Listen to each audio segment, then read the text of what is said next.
आदरणीय मांझी जी तो आवेदन इधर भी रखे हुए हैं, भले जो है वो चले गए हों, लेकिन आप देखिएगा कि फिर आदरणीय मांझी जी इधर ही आएंगे। वहाँ तो जिस सहयोगी के साथ बीजेपी जिन्हें सहयोगी बनाती है उसी के दल को तोड़ती है।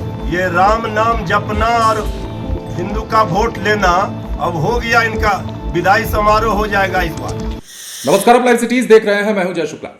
देखिए, नीतीश कुमार के द्वारा इंडिया गठबंधन के संयोजक का पद ठुकराए जाने के बाद सबसे ज्यादा बिहार की राजनीति में अगर कोई तंज कस रहा है, कोई मजे ले रहा है, तो वो जीतन राम मांझी।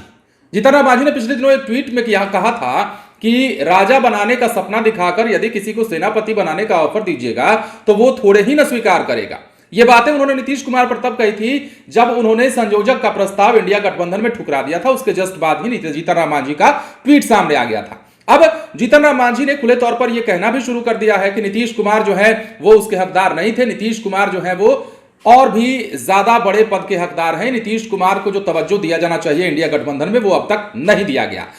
अब जीतन राम मांझी के इन्हीं सवालों के जवाब में, या यूं कहें कि जीतन राम मांझी के इन्हीं बयानों के पलटवार में अब तेजस्वी की पार्टी के नेता ने बड़ा बयान दे दिया है और कह दिया है कि जीतन राम मांझी चुनाव से पहले हो सकता है कि एक बार फिर से महागठबंधन के पाले में चले आएं, और इसके पीछे का आधार भी बताया है। जरा सुनिए कि क्या कुछ कह रहे हैं राजद नेता। उन्होंने कहा है कि राजा बनना था, उनको सेनापति बना दिया, तो कैसे बनते हो? नहीं, आदरणीय मांझी जी को तो राजा आदरणीय नीतीश कुमार जी ने ही बनाया था।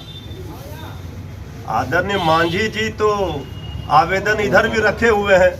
हो सकता है चुनाव आते आते आप लोग देखेंगे आदरणीय मांझी जी को जब अपमानित उधर महसूस करेंगे तो हो सकता है दिल तो उनका इधर ही है महागठबंधन में, भले जो है वो चले गए हों, लेकिन आप देखिएगा कि फिर आदरणीय मांझी जी इधर ही आएंगे। उनको जो सम्मान दिया आदरणीय नीतीश कुमार जी ने, आदरणीय लालू प्रसाद जी ने, आदरणीय नीतीश कुमार जी ने तो माननीय मुख्यमंत्री बना दिया।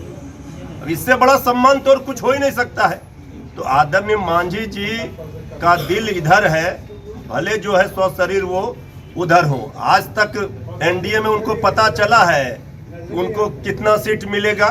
अभी तो उनके पुत्र का हम देख रहे थे कि उन्होंने मांग किया था 10 सीट चाहिए। अगर 10 सीट उनको दे देगा तो हम लोग कहेंगे कि नहीं ठीक है, मांझी जी को सम्मान मिला।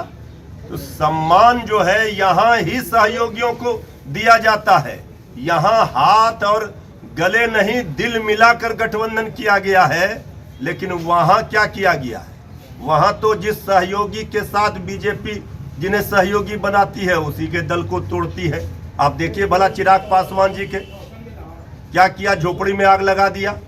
अब आज बताए कोई बीजेपी के नेताओं से पूछिए, एनडीए के नेताओं से, कि चिराग पासवान जी को कितना सीट देगा। कंफ्यूजन है। उपेंद्र कुशवाहा जी बेचारे जाकर फंस गए हैं। तो लोग उनके झांसे में जो फंसे उनका क्या हश्र होता है सबको पता है। इसलिए हमें इस पर कोई चर्चा नहीं करनी। चर्चा का विषय है कि बिहार में नीतीश तेजस्वी की सरकार ने जिस तरह नौकरी की भरमार की है, इसको चर्चा का विषय बनाइए। पूरे देश के लिए ये नजीर है। पूरे देश में दूसरे प्रदेशों में भी उनके नौजवानों को बिहार की सरकार से सीख लेकर दूसरी सरकारें इस तरह का काम करें जिससे सबका भविष्य उज्जवल हो। 22 जनवरी को घरों में दिया जलाएंगे अपने आप लोग? अरे भाई, हम रोज जलाते हैं, 22 जनवरी को काहे जलाएंगे? प्रधानमंत्री ने बताया। आपको नहीं दिख रहा है तिलक लगा कर बैठे हैं? हम तो अभी जला कर आए हैं। देख लीजिए यहाँ क्या लिखा हुआ है, सामने देखिए वहाँ क्या है, देखिए यहाँ क्या है। इसके लिए सर्टिफिकेट की जरूरत है। हम कहते हैं रामचरितमानस में सुंदर कांड में कुंती है, दीन दयाल बिरद संभारी हरहु नाथ मम संकट भारी। जो संकट है बेरोजगारी का, भुखमरी का, गरीबी का, किसानों का, आपसी भाईचारा का, प्रेम का, ये संकट भगवान राम दूर करे। और भगवान राम भी इनको माफ नहीं करेंगे। ये राम नाम जपना और हिंदू का वोट लेना अपना, ये अब नहीं चलने वाला है। अब हो गया, इनका विदाई समारोह हो जाएगा इस बार।